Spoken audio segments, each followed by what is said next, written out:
Here we have a wind turbine, and it's probably a little bit smaller than the ones you've seen before.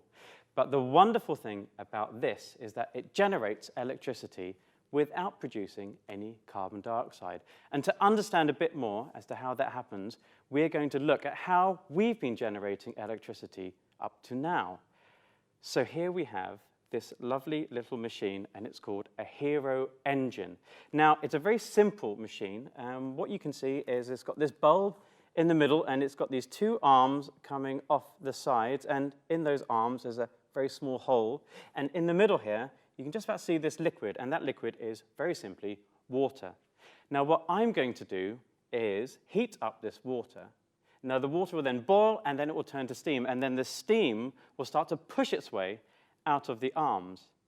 And then I want you to think about what might happen next. So I'm going to give you 10 seconds to predict what will happen when I heat up the water in our Hero engine, starting now.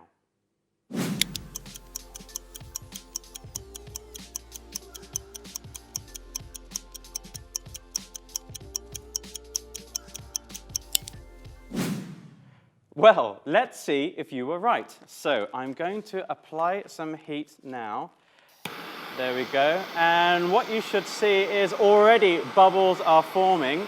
And if we get enough heat going and enough steam, we get movement. Amazing.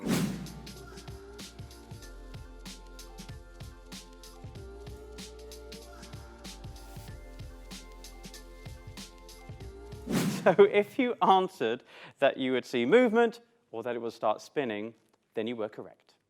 And we can use that movement to generate electricity using one of these, which is called a generator. And this was first come up with by a scientist who worked right here at the Royal Institution. His name was Michael Faraday, and this is what he came up with. This is not his exact one, but it does show us how a generator works. And a generator works by using a magnet, and as the magnet moves, it will make things move in these coils of wire, and it will make tiny particles called electrons move. And when electrons move, that generates an electric current, what we call electricity. And hopefully we'll get some electricity that will light up this bulb. There's a wire joining them together. So let's see if this works. Are we ready? Let's go.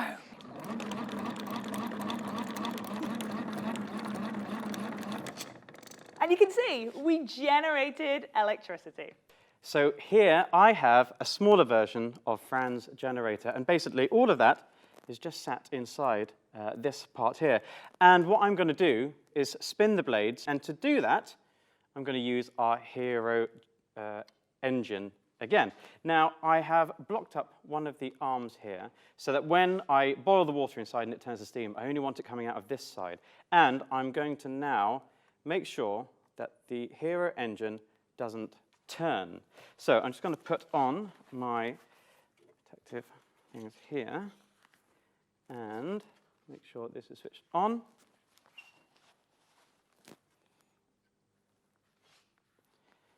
So now I'm going to start heating up the water, and let's see if we can get the light bulb lighting.